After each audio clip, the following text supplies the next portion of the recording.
आदाब नाजरीन, खैर मकदम में आपका जी सलामी और आपका मुद्दा लेकर हाजिर हूं मैं सऊद मोहम्मद खालिद। और आज का मुद्दा है नफरत। ये आग आखिर कब बुझेगी? जी हां, नफरत की बात हो रही है क्योंकि समाज में इस तरीके की नफरत जो फैल रही है वो कई तरह के सवाल खड़े कर रही है और हमसे भी सवाल पूछने पर मजबूर कर दिया कि आखिर हम कहां आगे बढ़ रहे हैं। मुल्क में रोज कोई ना कोई ऐसी खबर सामने आती है जिससे मुल्क की तहजीब मरती जा रही है। राजस्थान से एक बार फिर मजहब के नाम पर एक ऐसी तस्वीर निकली है जिसने कई सवाल खड़े कर दिए हैं। वीडियो को देख करके डर के भी रूह कांप जाए। ऐसे में सवाल खड़े होते हैं कि हम हिंदुस्तान को आखिर लेकर कहां जा रहे हैं? आखिर क्या है इस नफरत की असल वजह और क्या है इस बेखौफ रवैये के पीछे की ताकत? क्या है वो बैकअप? और इस जख्म पर नमक का काम कौमी अकलियती कमीशन की खामोशी भी कर रही है। तो सवाल यह भी कि आखिर अकलियतों की आवाज बुलंद करने वाला कमीशन खामोश क्यों है? इन्हीं सवालों के साथ शुरू करते हैं आज का मुद्दा।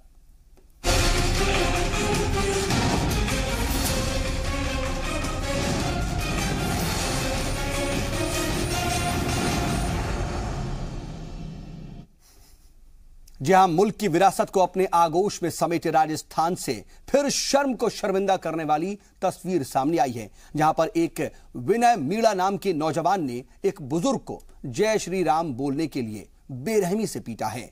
यह वीडियो देखेंगे तो आप भी हैरान हो जाएंगे। एक रिपोर्ट आपको इस पर खुसूसी दिखाते हैं, उसके बाद इसी पर होगी बातचीत की शुरुआत। बोल बोल जय श्री राम, बोल बोल जय श्री राम।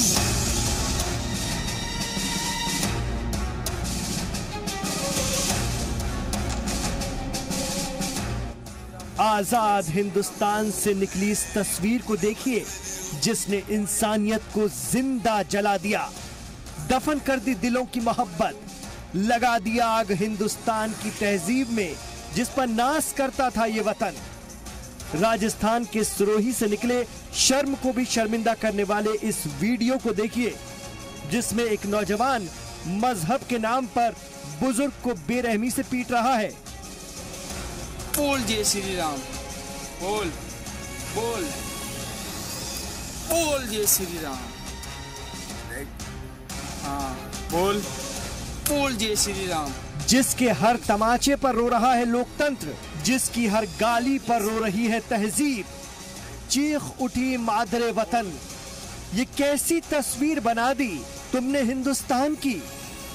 जय श्री राम बोलूंगा, जय सीता मैया बोलूंगा, जय माता दी की बोलूंगा, तू जय श्री राम बोल। तू मार रहा है फिर? हाँ तो बोल जय श्री राम।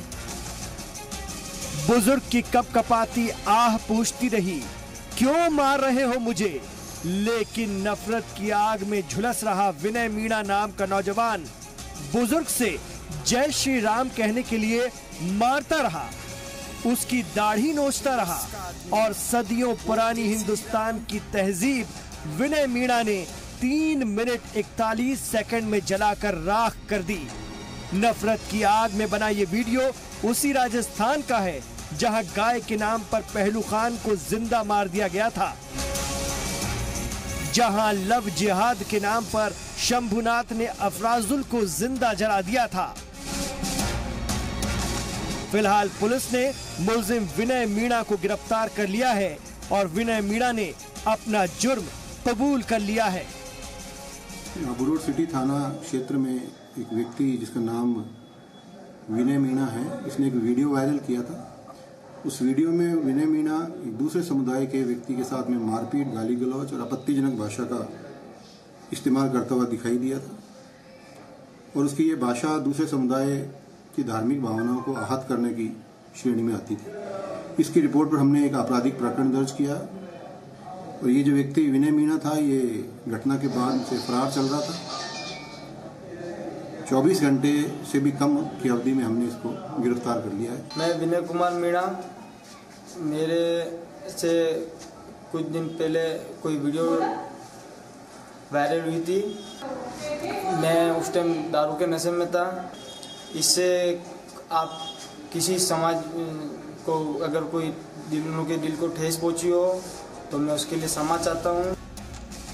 इस वक्त मुल्क में इस तरह के वाकयात मुसलसल खबरों में आ रहे हैं, लेकिन हाकिम खामोश है।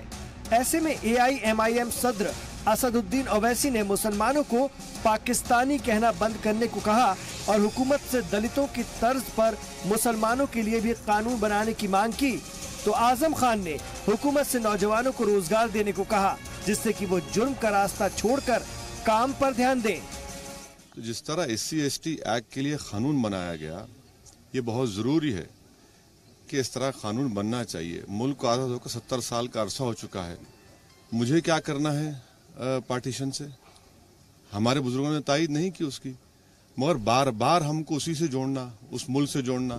आपने देखा राजस्थान का वीडियो, एक और दाढ़ी पकड़कर मार रहे हैं उसको। केवल बहुसंख्यक समाज के बच्चे और बच्चियों को नौकरी दें ताकि वो दिन में काम में लग जाएं, थक जाएं और अपने हाथ से हथियार खरीदें। वो जो झंडे लेकर निकलते हैं और बस्तियों में घुसते हैं और दंगा फसाद करते हैं, तो उन्हें काम दे दें ताकि वो दंगा फसाद न करें।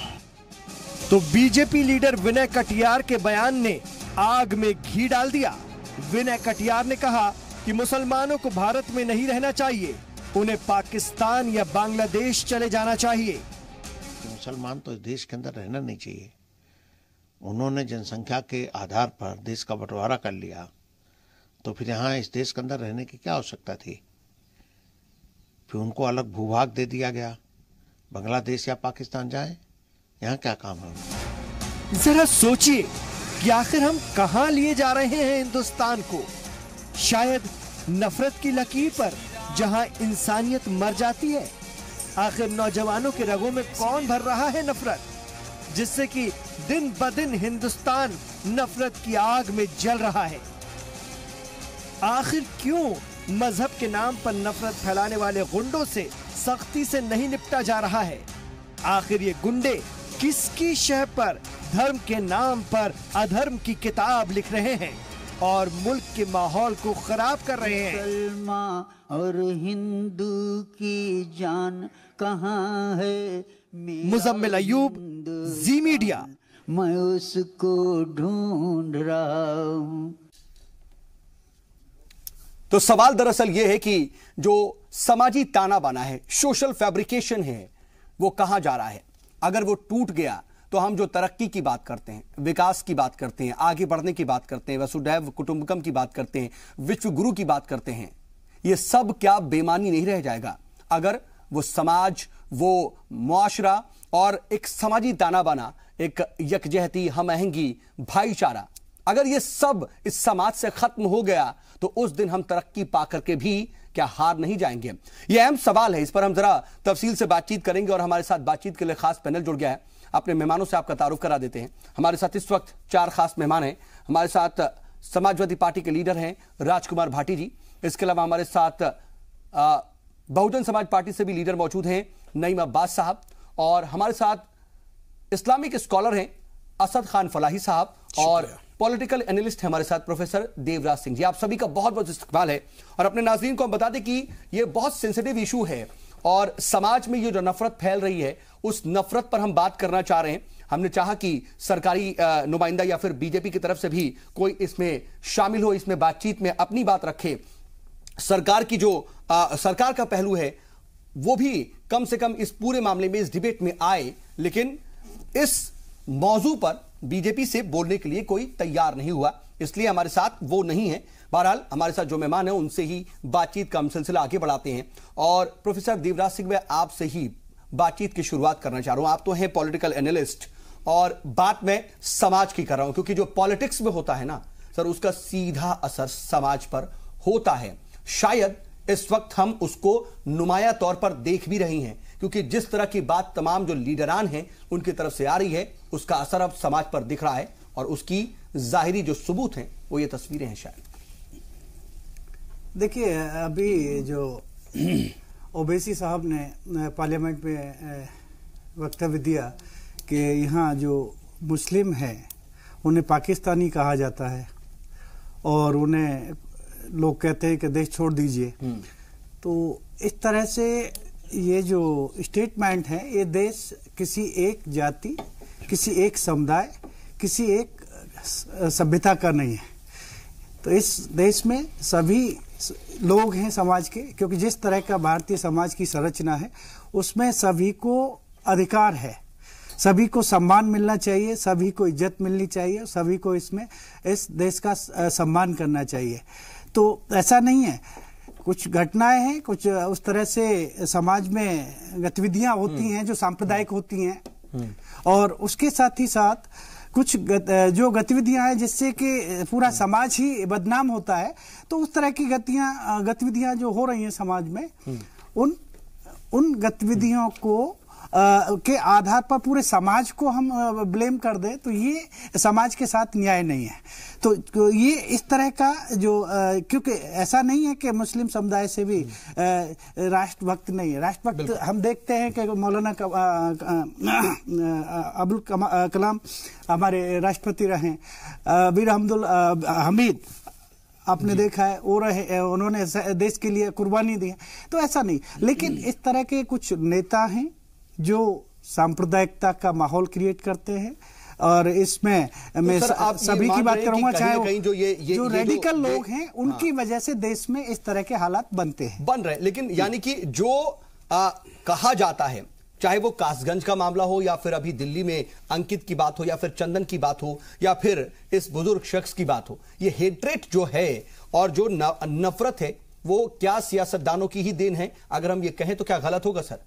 देखिए यहाँ पर सियासत नहीं है, ये जो यहाँ पर कोई पार्टी, कोई राजनीति उस तरह से जो गतिविधि हो रही है डायरेक्ट नहीं है। यहाँ के लोकल जो इश्यूज होते हैं, लोकल इश्यू जब आगे बढ़ जाता है, जब प्रकाश में आता है, तब वो घटनाएं बढ़ जाती हैं, फिर वहां पर इन्वॉल्वमेंट होता है। राजनीति उसके बाद होती है, पहले राजनीति कुछ नहीं हो रही, यहाँ पर राजनीति नहीं, अब होगी इसके बाद राजनीति।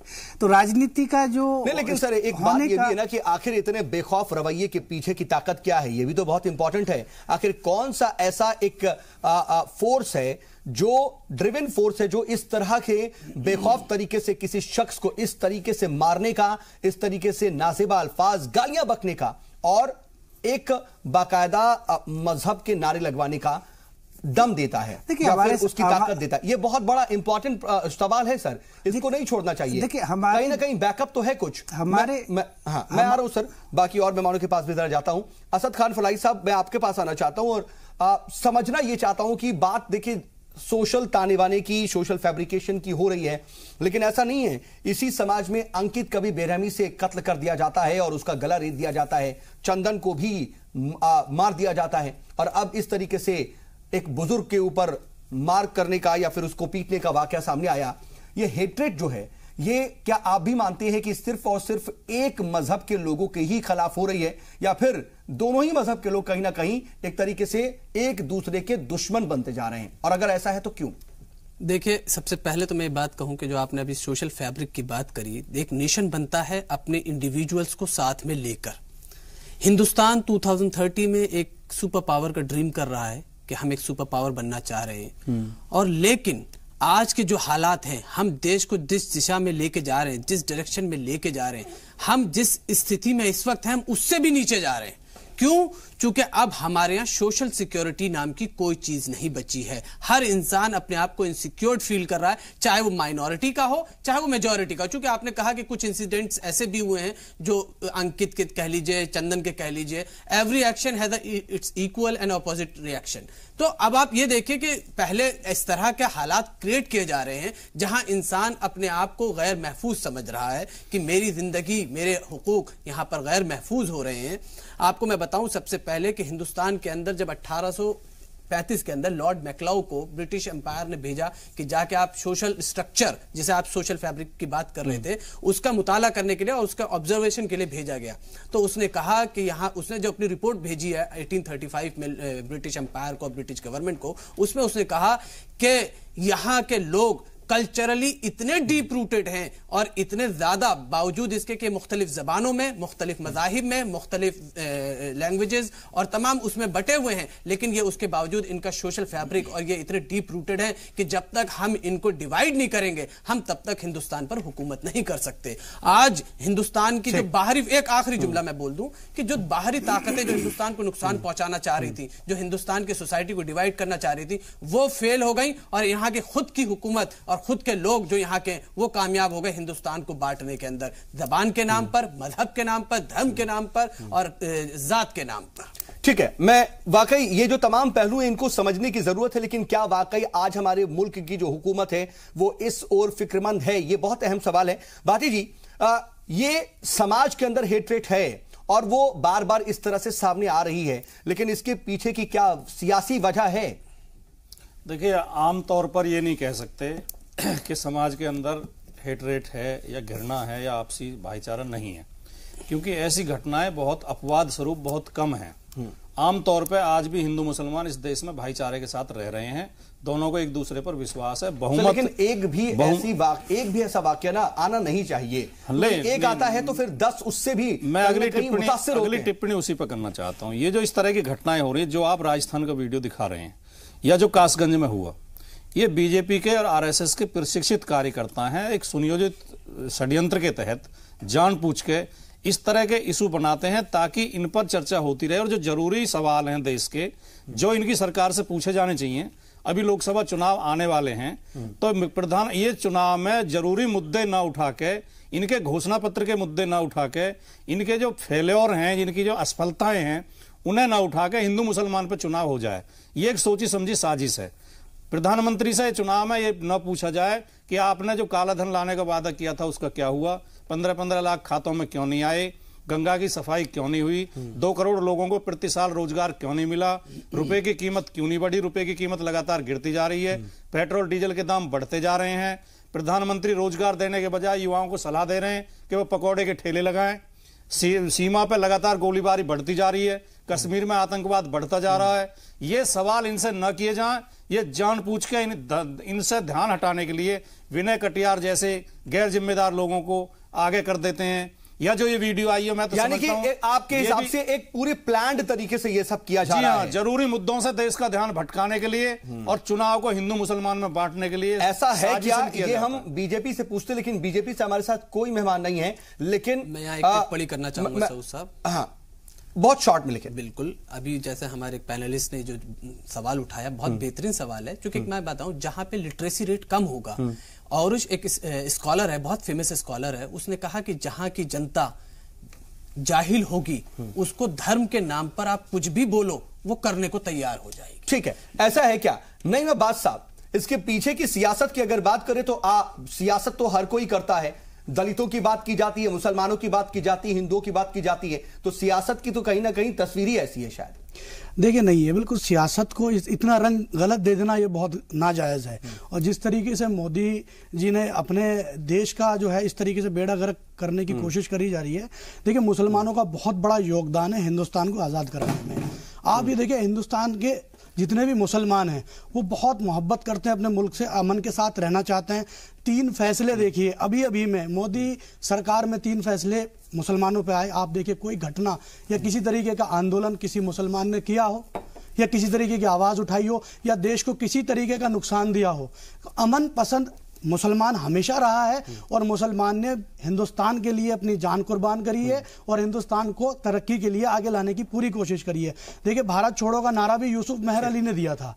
आप देखिए, जय हिंद का नारा है वो आबिद हसन ने दिया था। इनकलाब जिंदाबाद जो नारा जो दिया है वो हजरत मोहसिन ने दिया है। सारे जहां से अच्छा हिंदुस्तान हमारा, अल्लामा इकबाल साहब ने लिखा।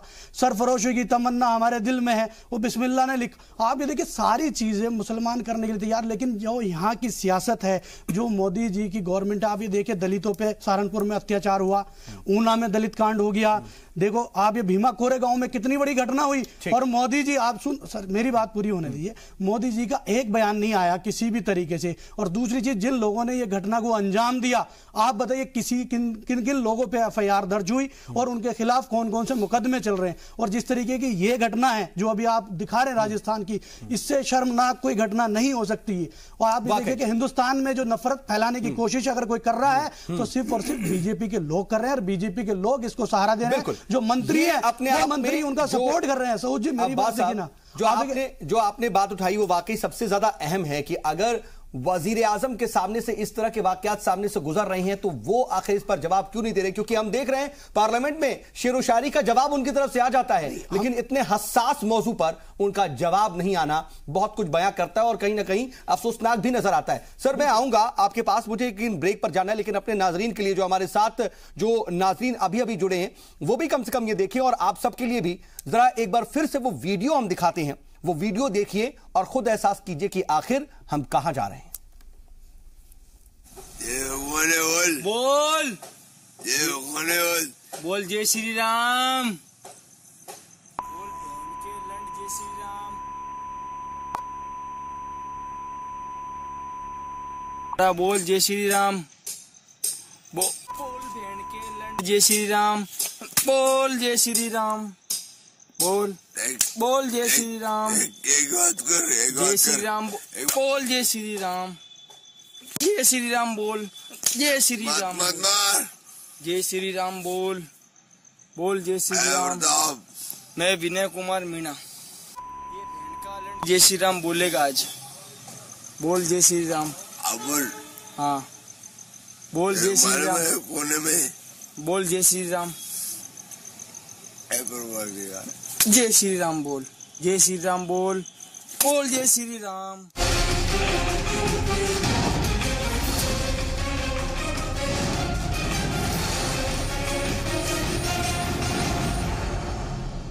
ब्रेक के बाद एक बार फिर से आपका इस्तकबाल है। खबरों के सिलसिले को हम बढ़ाएंगे, बातचीत के सिलसिले को आगे बढ़ाएंगे। जी, हम बात दरअसल कर रहे हैं नफरत की, जो इस समाज में कहीं ना कहीं अंदर तक पैवस्त होती जा रही है। इसके पीछे की वजह क्या है, ये आग आखिर कब बुझेगी, इसी पर हम बात करने की कोशिश कर रहे हैं और बहुत मुस्बत नजरिए से बात करने की कोशिश कर रहे हैं और कोशिश कर रहे हैं कि आखिर इसका हल क्या निकल सकता है। हमारे साथ बातचीत के लिए खास पैनल मौजूद है। प्रोफेसर देवराज, मैं आपके पास आना चाहता हूं। देखिए, तमाम तरह की बातें आई और अकलियती जो तबका है, यानी कि अल्पसंख्यक समाज है, उसके मन में डर की बात जो है इस वक्त कही जा रही है और वो खुल करके भी अपनी ये बातें कहता है।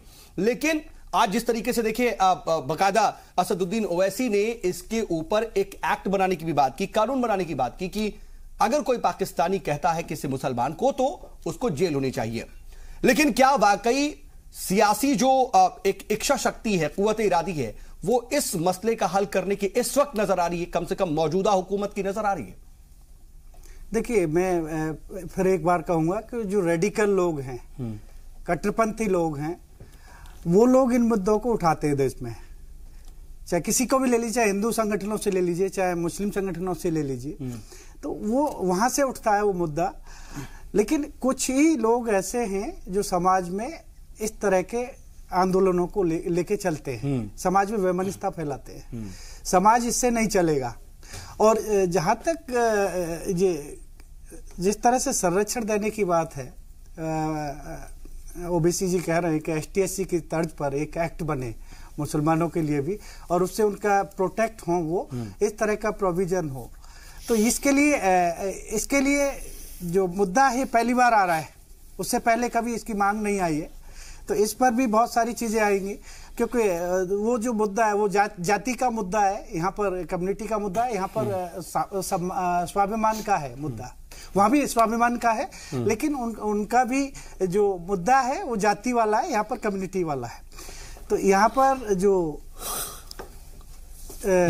ये जो जहां तक ये सोशल मीडिया की जो बात आ रही है, जो जहां तक आप कह रहे हैं कि इस समय जो माइनॉरिटी है वो इनसिक्योर है।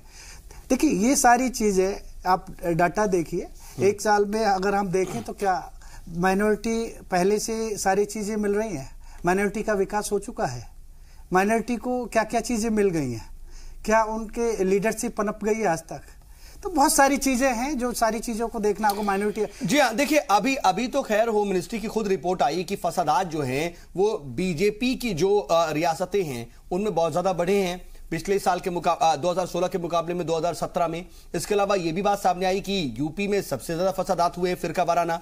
और वहीं अगर हम ये तमाम जो होम मिनिस्ट्री की रिपोर्ट है कि बीजेपी इक्तदार वाले सूबों में जो वारदातें बढ़ी हैं, राजस्थान में 2016 में 63 मामले थे और 2017 में 91 मामले ऐसे सामने आए हैं। सर, ये जो मामलात हैं जो बढ़ रहे हैं, जो इस तरीके के वाकयात आ रहे हैं, वो किसी भी समाज के लिए अच्छे नहीं हैं। फराई साहब, मैं आपके पास आना चाह रहा हूं। देखिए, तमाम तरह की बात तो हो रही है, लेकिन बार बार सवाल जो है या फिर अकलियती तबके की नजर जो है वो जाती है मुल्क की सुप्रीम लीडरशिप पर, वजीर आजम पर, कि शायद उनकी तरफ से कोई बात आ जाएगी तो फिर इस तरह के लोगों को बढ़ावा नहीं मिलेगा। देखिए, अभी आपने इतने सारे स्टैटिकल डेटा गिनाए कि 61 थे, अब 91 हो गए। मैं तो इन लोगों को, जो भी ये लोग कर रहे हैं जो अपराध, मैं इनको किसी भी पार्टी से मुंसलिक नहीं मानता, इनको नहीं जुड़ा हुआ मानता, क्योंकि अपराध करने वाला अपराधी होता है। उसके लिए जिम्मेदार मैं हुकूमत को मानता हूं, सरकार को मानता हूं कि अगर सरकार अपराधी को सजा नहीं देगी तो उसका अपराध करने का हौसला बढ़ता जाएगा। अगर एक बार इंसान चोरी करता और उसे चोरी करने पे सजा नहीं मिलेगी तो वो दूसरी बार भी करेगा। अब जिन लोगों ने इस तरह के वीडियोस, इससे पहले भी मैंने आपसे इससे पहले डिबेट्स में मैं आपसे बोल चुका हूं कि इन डिबेट्स के अंदर जब अफराजुल का मामला आया, अखलाक का आया, पहलू का आया, इतने जुनैद का आया, मतलब ये तो रिपोर्टेड है। आपको मैं बताऊं कितने ऐसे हो रहे हैं जो रिपोर्टेड ही नहीं हुए, जिनकी रिपोर्ट ही नहीं आ पा रही है मीडिया के अंदर, जिनके साथ जो इंडिविजुअल। इसी मामले को ले लीजिए, अब ये रिपोर्टेड मामला नहीं है, ये सोशल मीडिया पर इतना ज्यादा वायरल हुआ, उसके बाद मैं वही बात तो समझ में आया कि ये यहाँ का मामला है और ये मामला है। मैं उसी पे कह रहा हूं कि इससे पहले हमारे वजीर आजम मोदी जी ने कहा था कि गाय के नाम पे जो लोग हिंसा कर रहे हैं उनको बर्दाश्त नहीं किया जाएगा। आपने स्टेटमेंट दी, वी वेलकम इट, बट धरातल पे, जमीनी लेवल पर क्या हुआ उस स्टेटमेंट का? किसी भी इंसान ने उसको सीरियस नहीं लिया, ना सरकार ने, ना प्रशासन ने, ना किसी ने। लेकिन गाय के नाम पर तशद्दुद में कमी भी आई है, अगर हम देखें तो रैपिडली कुछ कमी भी आई है, और जो एक गो भक्त, स्वयंभू गो भक्त नजर आते थे, वो कम दिख रहे हैं। सुप्रीम कोर्ट का जजमेंट नहीं देखा आपने? क्या कहा उन्होंने एसपी को कि अपने नोडल ऑफिसर्स अपॉइंट करें आप, कि उनको एक सेफ ट्रांजिट मिले, कि वो आराम से वहां से गुजर सके। क्यों? क्योंकि सरकार और प्रशासन इस बात को फेल हो गई थी उनको सिक्योरिटी प्रोवाइड कराने के लिए। तो ये एक वो भी रीजन है। मैं ये नहीं कह रहा हूं कि सरकार बिल्कुल ही वो नहीं कर रही, सरकार कर रही है, लेकिन आपने अपने ही लोगों को जो आपके साथ जुड़े हुए हैं, जो ये कहते हैं कि हम सरकार के साथ काम कर रहे हैं, उन लोगों के अंदर से आपने कानून का डर खत्म कर दिया। और आप याद रखिएगा खालिद भाई कि जिस भी समाज के अंदर अगर कानून का डर खत्म हो जाए तो वहां पे क्राइम का रेशियो बढ़ता ही जाएगा। बाटी जी, आप एक सियासतदान होने के नाते या फिर समाजवादी पार्टी के लीडर होने के नाते, देखिए तमाम तरह की बात होती है। जब सियासत की बात होती है तो फिर ये होता है कि भाई समाजवादी पार्टी की सरकार में भी बहुत ज्यादा फिरका वाराना फसादात हुए थे, लेकिन फिर आखिर इस तरह के वाकयात में बढ़ोतरी क्यों होती है? क्योंकि ये देखिए फिरका वाराना तशद्दुद नहीं है, बल्कि एक शख्स एक दूसरे शख्स को पीट रहा है, ये नफरत दिख रही है, ये हेट्रेड दिख रही है। अगर यही बहुत ज्यादा बढ़ जाए तो फसाद भी हो सकता है। इस तरह के वाकयात को रोकना और इसकी रिपीटेशन ना हो, इसकी यकीन दहानी कराना कैसे मुमकिन है? ये जो वीडियो आप दिखाई जा रही है आपके स्क्रीन पे, सचमुच दिल दहलाने वाली वीडियो है। कोई भी संवेदनशील व्यक्ति इसको देख के उसका दिल रो रहा होगा। सर, हम तो उसको दिखा भी नहीं पा रहे, क्योंकि जिस तरह के अल्फाज का इस्तेमाल मैंने तो देखा ही नहीं, मेरी तो हिम्मत ही नहीं हुई, मेरी तो हिम्मत ही नहीं वीडियो देखने की। और कैसे कैसे वहसी लोग और हमारे बीच में कैसे कैसे लोग रह रहे हैं, ये देख के बड़ी शर्म आ रही है। 20-22 साल का लड़का है सर वो, लेकिन इस घटना 20-22 साल का लड़का है बिना नीड़ा, और वो इस तरह की हरकतें कर रहा है और उसको शायद ये पता भी नहीं कि इसका क्या असर है और समाज पर क्या असर पड़ रहा है। ऐसी घटना पर भी अगर मुल्क की लीडरशिप चुप रहती है तो ये और भी ज्यादा शर्मनाक है। इसमें प्रधानमंत्री को नोटिस लेना चाहिए, प्रधानमंत्री को इस पर बोलना चाहिए और ये सुनिश्चित करना चाहिए कि इस घटना को करने वाले व्यक्ति को इतनी सख्त सजा मिले कि दोबारा कोई ऐसी घटना करने की हिम्मत ना कर सके। और मैं तो ये भी कहना चाहूंगा, क्या आपको लगता है कि नोटिस लिया जाएगा या लिया जा रहा है? क्योंकि वाकयात जो है ना वो बढ़ते जा रहे हैं और एक लिस्ट लंबी तैयार हो चुकी है, लेकिन अब तक एक बार नोटिस लेना तो दूर की बात है, उस पर कोई उनका सेंटेंस भी नहीं आया, कोई अगर प्रधानमंत्री की कथनी और करनी में अंतर नहीं है, अगर वो जुमलेबाजी पर थोड़ा बहुत विश्वास रखते हैं, वो जो जुमला बोलते हैं सबका साथ सबका विकास, अगर उसमें थोड़ी बहुत भी सच्चाई है तो उन्हें तुरंत इस पर बोलना चाहिए, दिशा निर्देश देना चाहिए, चिंता जाहिर करनी चाहिए और सख्ती दिखानी चाहिए। और मुझे तो ये भी लगता है कि ये लोग जो इस तरह की घटनाएं कर रहे हैं और ये जो संगठन है तमाम जो हिंदुओं की ठेकेदारी ले रहे हैं, ये कहीं ना कहीं पाकिस्तानी खुफिया एजेंसी ISI से भी मिले हुए हैं, क्योंकि पाकिस्तान ये चाहता है कि भारत में हिंदू मुसलमान के बीच में फिरका परस्ती हो, इनका भाईचारा नष्ट हो। तो सर, हम ये माने कि इसमें मुल्क की सरकार कहीं से भी कोई उसका इन्वॉल्वमेंट नहीं है, बल्कि क्योंकि अभी आप थोड़ी देर पहले कह रहे थे ना सर कि ये कहीं ना कहीं बीजेपी के ही कार्यकर्ता है या फिर उस पार्टी से रिलेटेड है और एक प्लान्ड वे में ये सब हो रहा है, लेकिन अब आपको ये लग रहा है कि पाकिस्तान मैं तो दूसरे सेंस में कहीं बात अलग हो जा रही है सर। मैं सऊद साहब दूसरे सेंस में कह रहा हूं इस बात को। बीजेपी और RSS उन्हीं का काम कर रहे हैं, क्योंकि वो लोग चाहते हैं कि हमारे मुल्क की शांति भंग हो, हिंदू मुसलमान के बीच का भाईचारा भंग हो, यही बीजेपी और RSS कर रही है। तो ये देशद्रोही तो सबसे बड़े ये देश को तोड़ने का काम कर रहे हैं। नहीं मैं बात साहब मैं आ रहा हूं सर, नहीं मैं बात साहब बात कही जा रही है कि इस पर कोई नोटिस लिया नहीं जा रहा, लेकिन क्या आपको लगता है कि जरा सा नोटिस लेना इस तरह के वाकयात को खत्म कर देगा? क्योंकि कोई बयान आ जाना, जिस तरीके से गोरक्षकों पर बयान दिया था पीएम मोदी ने, बहुत ज्यादा फर्क नहीं आया। ठीक है, कुछ कमी जरूर आई, लेकिन बहुत ज्यादा फर्क नहीं आया और ऐसे वाकयात फिर सामने आ रहे हैं। तो क्या इस तरह के बयानात करने के बाद इस तरह से चीजों को ठीक कर पाना आसान है या फिर अब एक्शन की जरूरत? देखिए, इसमें बिल्कुल एक्शन की जरूरत है और मोदी जी का मुख्तसर सा वक्त बचा है अपनी शाख बचाने के लिए।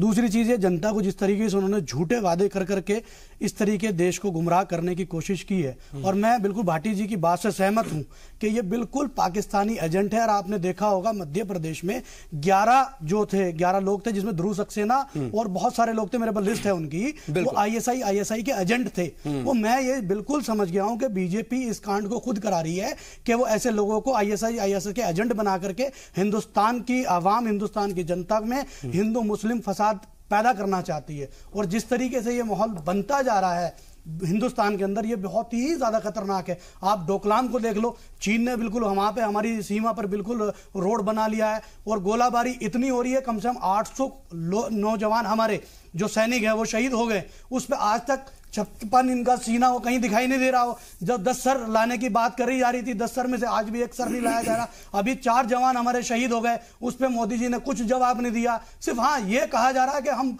जवाब देंगे, इसका माकूल जवाब दिया जा रहा है। कहां माकूल जवाब? अगर पाकिस्तान को दिया जाता तो पाकिस्तान के होश ठिकाने आ जाते, लेकिन इनके ही लोग सिर्फ इसी तरीके की वारदात नहीं। देखिए अब्बास साहब, दरअसल बात यह है कि सोशल फैब्रिकेशन ना टूटे, लेकिन जो ये तस्वीर है, चाहे वो पहलू खान का मामला हो, चाहे वो जुनैद का मामला हो, अफराजुल का मामला हो, और अब इस शख्स का मामला हो। सऊद भाई, मेरे पे उन बंदों की लिस्ट भी है। ये देखिए, कुशल पंडित, त्रिलोक सिंह, मनीष गांधी, मोहित अग्रवाल, ध्रुव सक्सेना, मोहन भारती, संदीप गुप्ता। आप मुझे बताइए, 11 नामों की लिस्ट है। हाँ। इसमें आज तक भी कितने लोगों के नाम FIR हुई? और उनको ये लोग तो ISI के एजेंट थे। इन लोगों पे ये तो डिक्लेयर्ड तौर पर ISI के एजेंट थे। बिल्कुल आतंकवादी का इनको तो नाम नहीं दिया जा रहा। और इन पे क्या केस चल रहा है, किस तरीके से केस हुआ है, क्या इनके गतिविधियां रही है? जरूरत है कि मुल्क की हुकूमत संजीदा तौर पर कम से कम इस ओर आगे बढ़े। हमारे देश के प्राइम मिनिस्टर जो इस तरीके की भाषा इस्तेमाल करते हैं दलितों को पीटने के बाद कि मुझ पे गोली चला देना, मुझे मार देना, मेरे दलित भाइयों को इस तरीके से मत मारना, ये किस तरीके का बयान उनका आता है? ये शर्मनाक बयान है हमारे प्राइम मिनिस्टर का कि हमारे लिए कहा जाता है कि हम सबका साथ सबका विकास। तो ये कहां हो रहा है, किस जगह हो रहा है? ये बिल्कुल जमीन पे तो बिल्कुल भी नहीं है। और ये हमारे हिंदुस्तान के मुद्दे नहीं है। हमें जिस तरीके से भटकाया जा रहा है, सर मेरी एक बात, जिस तरीके से हमें भटकाया जा रहा है, देखिए आज की डेट में रोजगार नहीं है, एजुकेशन नहीं है, हेल्थ नहीं है, कुछ भी तो नहीं है। और जिस तरीके से बजट पेश किया गया तो हिंदुस्तान की जनता को पूरी तरीके से गुमराह किया गया। जो असल मुद्दे हैं उनसे भटकाने की कोशिश, जैसा कि भाटी जी कह रहे थे, मैं इस पर भी जरा समझने की कोशिश करूंगा। लेकिन अपने नाज़रीन को बता दें कि बीजेपी के एक स्पोक्स पर्सन, हमने उनसे कोशिश की बात करने की, उन्होंने ये कहा कि हम बात करेंगे, फोन पर बात करेंगे, फोन पर जुड़ जाएंगे, लेकिन फिलहाल उनका फोन नहीं उठ रहा। यह भी बहुत ज्यादा अफसोसनाक बात है, क्योंकि कम से कम जवाबदेही तो बनती है। जवाब तो दीजिए, अपनी बात तो रखिए। हम आपसे सवाल बहुत वाजिब कर रहे हैं और आपका पूरा जवाब भी लेंगे। आप अपनी बात तो रखिए, लेकिन उससे भी भागना ये ठीक नहीं है। एक छोटा सा ब्रेक हम और ले रहे हैं, ब्रेक से लौटेंगे और बातचीत को हम आगे बढ़ाएंगे। हमारे साथ 4 खास मेहमान बने हुए हैं, फौरन लौटते हैं।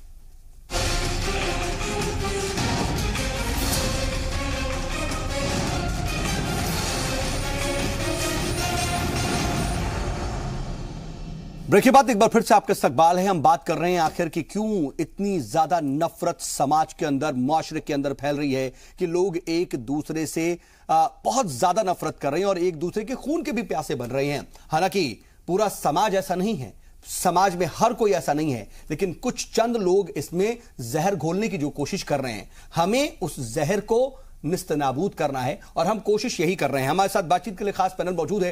देरवा सर, मैं आपके पास आना चाह रहा हूं। देखिए, तमाम तरह की बातें हुई कि कहीं ना कहीं इसके पीछे पॉलिटिकल रीजन है कि इस पर बोला नहीं जाता है और असल मुद्दों से ध्यान भटकाने की कोशिश है। क्या वाकई जो इस तरीके से फिरका वाराना बात होती है या फिर एक फिरके की बात होती है, इसकी वजह से असल मुद्दों से भटकता है ध्यान? जब हम तिरंगा की बात करते हैं, वंदे मातरम की बात करते हैं और तमाम दूसरी बात करते हैं, तो हम बेरोजगारी की, हम तालीम की, इनकी बात भूल जाते हैं, महंगाई की बात भूल जाते हैं। देखिए, ये जो ठेकेदार जो लोग आ जाते हैं ना समाज के, उनकी वजह से वो अपना वोट बैंक बढ़ाने के लिए इन मुद्दों को हाईलाइट करते हैं और उनके संरक्षक बनने की कोशिश करते हैं। उनका पर्पज ये नहीं है कि उनका भला करना है, उन्हें एक भय बना के उन्हें अलग अलग बनाए रखना है। ठीक है सर, ये हो तो रहा है, लेकिन वाकई क्या ऐसा किया जा रहा है? पॉलिटिकल एक तरीके से प्लानिंग है क्या कि इस तरीके से हेट्रेड पैदा करो और असल मुद्दों से ध्यान भटका दो? देखिए, मैंने पहले ही कहा आपसे, आज की डेट में सोशल मीडिया का सबसे महत्वपूर्ण रोल हो गया है।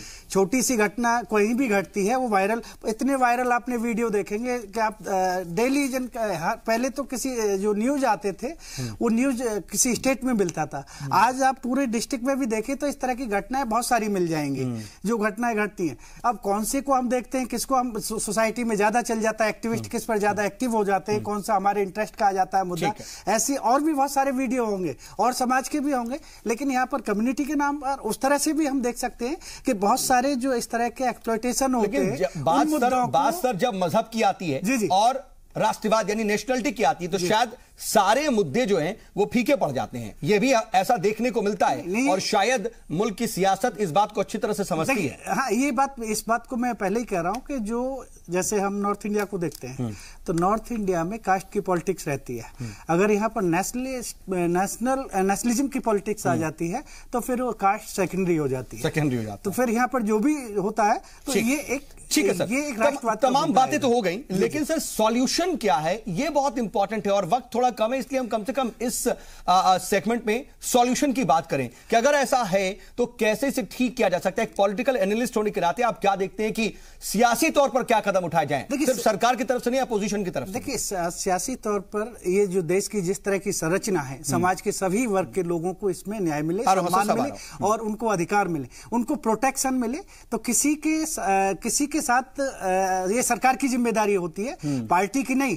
पार्टी कोई भी है, पार्टियां अपने अपने चुनावी मुद्दे पर लड़ती हैं। एक्ट के तहत की तरह से एक नया एक्ट मुसलमानों के लिए भी बने कि हाँ पाकिस्तान कहने वालों को जेल हो, क्या ऐसा कुछ होना चाहिए आपकी नजर से, आपकी समझ से? आज की क्या जरूरत है? देखिए ऐसा कोई डिमांड कोई नहीं चली, कोई उस तरह से नहीं, एक लीडर ने बोल दिया पार्लियामेंट में आके। नहीं सर, बात दरअसल ये है ना कि एक लीडर ने जम्मू कश्मीर के तो यहां तक बोल दिया था कि कुछ करोड़ मुसलमानों के नाम पर पाकिस्तान बन गया। आज विनय कटियार बोलते हैं कि पाकिस्तान और बांग्लादेश चले जाना चाहिए। इतनी तादाद है यहाँ पर मुसलमानों की, कल को अगर अलग मुल्क की बात करने लगे तो क्या कीजिएगा? देखिए, इसी तरह से यहाँ पर लोग, कुछ लीडर ने इस तरह की मांग कर दी जम्मू कश्मीर में।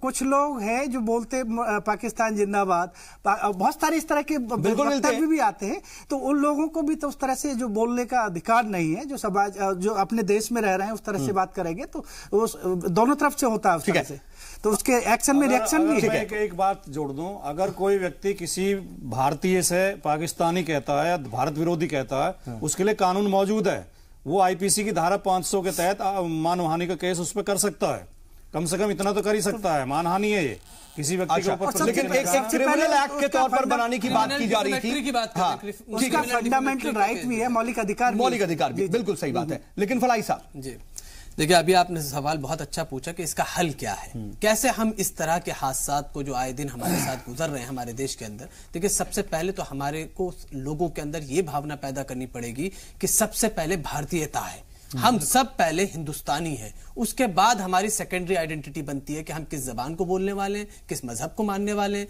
किस जात से ताल्लुक रखते हैं, किस जगह से ताल्लुक रखते हैं, वो एक सेकेंडरी आएगी। फर्स्ट हमारे अंदर सबसे पहले जब हम किसी को देखें तो हमारे दिल में ये ख्याल आना चाहिए कि ये हिंदुस्तानी है। जैसे आप बाहर ट्रैवल करेंगे इंडिया से तो सबसे पहले वो यही पूछेगा जब देखेगा यू, और हम कहेंगे इंडिया। देखिए, बाबा साहब ने कहा था पहले फर्स्ट में हम, लास्ट में इंडियन ही रहें ना, बिल्कुल उसी में कि हम पीछे और फिर आए, फिर अब दूसरा जो है ये हो गया। दूसरा ये है कि हमारे को हर एक इंसान, हर व्यक्ति के साथ के अंदर ये एजुकेट करने की जरूरत है कि उसकी कोई अखलाकी मोरल रिस्पॉन्सिबिलिटी है नेशन बिल्डिंग के अंदर, नेशन ट्रांसफॉर्मेशन के अंदर, चाहे वो अपने जबान के जरिए, चाहे वो अपनी जिस्मानी सलाहियतों के जरिए या ऊपर वाले जो भी उनको सलाहियतें दी है उसके जरिए वो नेशन ट्रांसफॉर्मेशन। देखिए, हमेशा नेशन बनता एक एक इंडिविजुअल के सपोर्ट से, उसके कंट्रीब्यूशन से। सरकार कितनी कोशिश कर ले अच्छा बनाने की, अगर जब तक हम लोग नहीं चाहेंगे, एक एक इंडिविजुअल नहीं उसके साथ जुड़ेगा सरकार के साथ और हिंदुस्तान के साथ, तो हम एक बेहतरीन आइडियल वो कहते हैं ना कि you can't carpet the earth but you can wear a footwear. अगर हर इंसान अपनी अपनी जो है डेफिनेटली। और थर्ड वन समझ जाए तो हर चीज ठीक हो। थर्ड वन, अभी जो हमारे एक और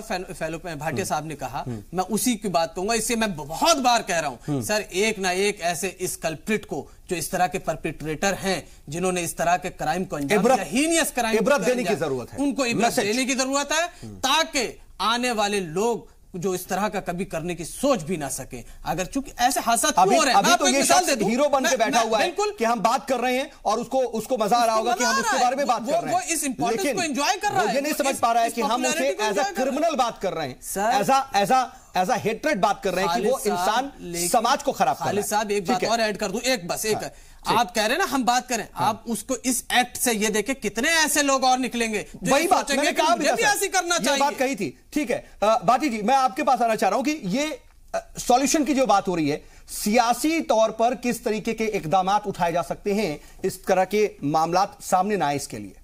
नहीं, देखिए, हमारी पार्टी ने तो ये तय किया है कि भारतीय जनता पार्टी के झांसे में हम नहीं आएंगे। वो लगातार हिंदू मुसलमान पर ले जाने की कोशिश करेंगे। हम लगातार विकास के मुद्दे उठाते रहेंगे, उनके फेलियर बताते रहेंगे।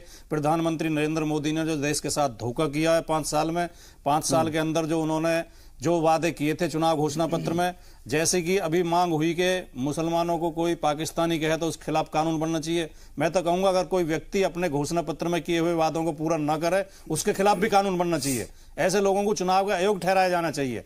नरेंद्र मोदी ने चुनाव में क्या क्या वादे किए थे, उनमें से एक भी पूरा नहीं किया। हमारे सारे पॉलिटिशियन बेचारे घर बैठ जाएंगे। नहीं, होने चाहिए घोषणा पत्र। देखिए फिर जानते हैं सर, फिर जो है मुलायम सिंह यादव जी भी आ जाएंगे, हमारी सरकार ने, अखिलेश यादव जी ने मायावती जी भी आ जाएंगे उत्तर प्रदेश में। पॉलिटिकल डिबेट हो जाएगी, पॉलिटिकल बात हो जाएगी। मैं फाइनल कमेंट सर, अब वक्त नहीं है, इसलिए मैं अब्बास साहब आपसे लेना चाह रहा हूं।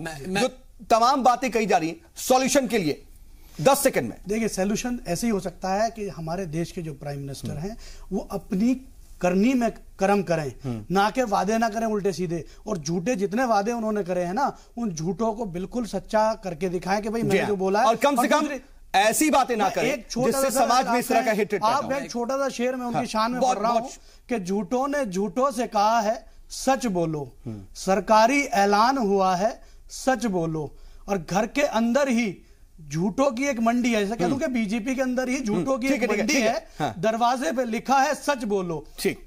और गंगा मैया डूबने वाले अपने ही थे, नाव में किसने छेद किया सच बोलो। छेद कौन कर रहा है इसके अंदर? ठीक है सर, वक्त बिल्कुल इजाजत नहीं दे रहा है। फलाई साहब माफी के साथ आप सभी मेहमान हमारे साथ जुड़े और बातचीत में शामिल हुए, इसके लिए आपका बहुत बहुत शुक्रिया। देखिए, सवाल जवाब का दौर जमहूरियत में चलते रहना चाहिए, लेकिन कम से कम इस तरह के बयानात नहीं दिए जाने चाहिए जिससे दूसरे को शय मिले। और अगर यहां पर बात सॉल्यूशन की हो रही है तो इस तरीके के काम करने वाले तमाम लोगों को सजा जरूर मिले, कम से कम ये इबरतनाक बात बननी चाहिए। आज का मुद्दा में बस इतना ही।